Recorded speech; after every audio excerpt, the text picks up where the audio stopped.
சித்திரை புதுவருடம் என்றால் என்ன? சூரிய பகவான் மீன ராசியிலிருந்து மேஷ ராசிக்கு பிரவேசிக்கும் நாள் சித்திரை வருடப்பிறப்பாக கொண்டாடப்படுகின்றது. தமிழ் வருடங்களை எமது முன்னோர்கள் 60ஆக வகுத்துள்ளதுடன் பிரபவ ஆண்டில் தொடங்கி அட்சய வரையில் அந்த 60 ஆண்டுகளின் பட்டியல் நீள்கின்றது. படைத்தற்கடவுளான பிரம்மா இந்த அண்டத்தை சித்திரை மாதம் முதல் நாளில் படைத்ததாக புராணங்கள் பறைசாற்றுகின்றன. இந்த வருடமானது பராபவ என்கின்ற நாமத்துடன் அமையப்பெற்றிருக்கின்றது. நாங்கள் எல்லோரும் இந்த பராபவ வருடத்திலே மகிழ்வான வாழ்வை வாழ வேண்டும். நாங்கள் எல்லோரும் அனைத்து விதமான துன்பங்களையும் மறந்தவர்களாக, எதுவிதமான வேறுபாடுகளின்றி சாந்தி சமாதானத்துடன் வாழ வேண்டும்.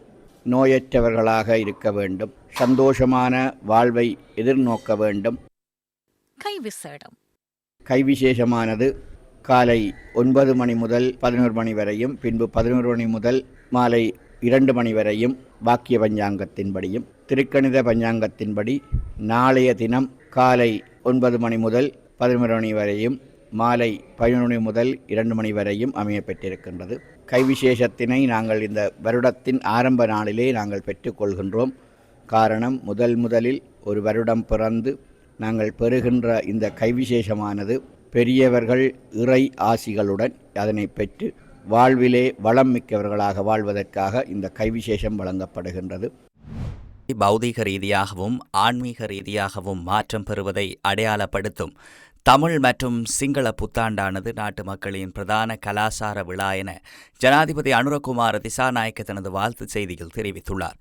இந்த பண்பாட்டு பகிர்வு உலகிற்கு முன்னால் நமது நாட்டின் அடையாளத்தையும் சமூகங்களுக்கிடையே நிலவும் சமூக கலாசார பிணைப்பையும் சிறப்பாக பிரதிபலிப்பதாகவும் அவர் கூறியுள்ளார். நாட்டின் எதிர்கால அபிவிருத்தி பாதையை இந்த பெருமதிமிக்க கலாசாரம் மற்றும் உன்னதமான வரலாற்று மரபுரிமைகளுடன் இணைந்து தெரிவு செய்ய முடியும் என உறுதியாக நம்புவதாகவும் ஜனாதிபதி தெரிவித்துள்ளார்.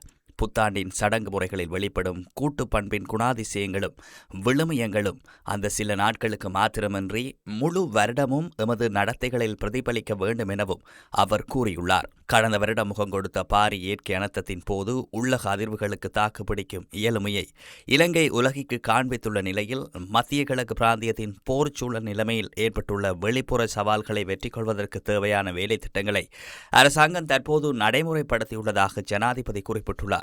இதனிடையே புத்தாண்டு என்பது வெறும் பண்டிகை மாத்திரமன்றி அது நமது கலாசார விழுமியங்களில் பொதிந்துள்ள சுபீட்சம், ஒற்றுமை, சகவாழ்வு, பரஸ்பர உறவுகளின் புதிய மறுமலர்ச்சி என பிரதமர் கலாநிதி ஹரணி அமரசூரிய தெரிவித்துள்ளார்.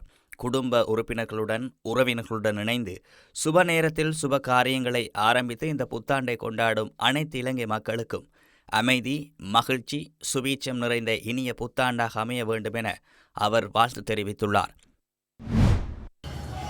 தமிழ் சிங்கள புத்தாண்டை முன்னிட்டு கொழும்பு கொச்சிக்கடை பொன்னம்பலவாணேஸ்வரம் ஆலயத்தில் இன்று காலை முதல் விசேட பூஜைகள் நடைபெற்றன.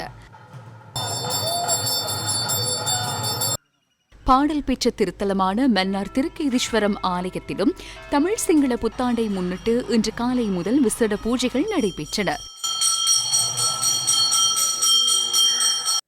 பஞ்ச ஈச்சரங்களில் ஒன்றான திருகோணமலை திருக்கோணேஸ்வரர் ஆலயத்திலும் இன்று காலை முதல் விசேட பூஜைகள் நடைபெற்றன.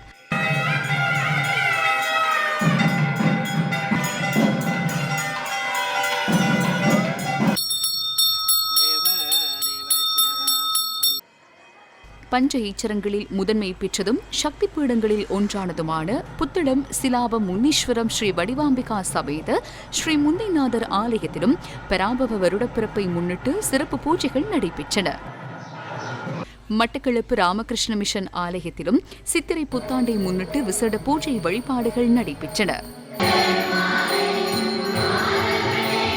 இதனிடையே தென்மாகாணத்தின் மாத்தளை தெனியாய ஸ்ரீ சிவசுப்பிரமணிய சுவாமி ஆலயத்திலும் பராபவ வருடப்பிறப்பை முன்னிட்டு சிறப்பு பூஜைகள் நடைபெற்றன. புகழ்பூத்த சக்தி வழிபாட்டு தலமான மாத்தளை அருள்மிகு ஸ்ரீ முத்துமாரியம்மன் ஆலயத்திலும் சித்திரை புத்தாண்டை முன்னிட்டு விசேட பூஜைகள் நடைபெற்றன. யாழ்ப்பாணம் நல்லூர் வடக்கு ஸ்ரீ சந்திரசேகர பிள்ளையார் ஆலயத்திலும் விசேட பூஜைகள் நடைபெற்றன.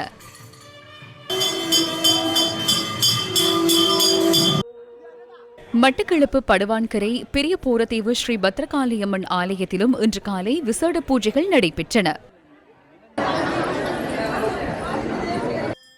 அனுராதபுரம் கதிரீசன் ஆலயத்திலும் பராபவ வருடப்பிறப்பை முன்னிட்டு விசேட பூஜைகள் இடம்பெற்றன. யாழ்ப்பாணம் நாவட்குழி சிவபூமி திருவாசக அரண்மனை சிவதட்சிணாமூர்த்தி ஆலயத்திலும் விசேட பூஜைகள் நடைபெற்றன. காரைதீவு ஸ்ரீ சித்தானிக்குட்டி சுவாமி ஆலயத்திலும் விசேட பூஜைகள் நடைபெற்றன. உலக புகழ்பெற்ற தஞ்சை பெருவுடையார் கோவிலிலும் சிறப்பு பூஜை வழிபாடுகள் நடைபெற்றன.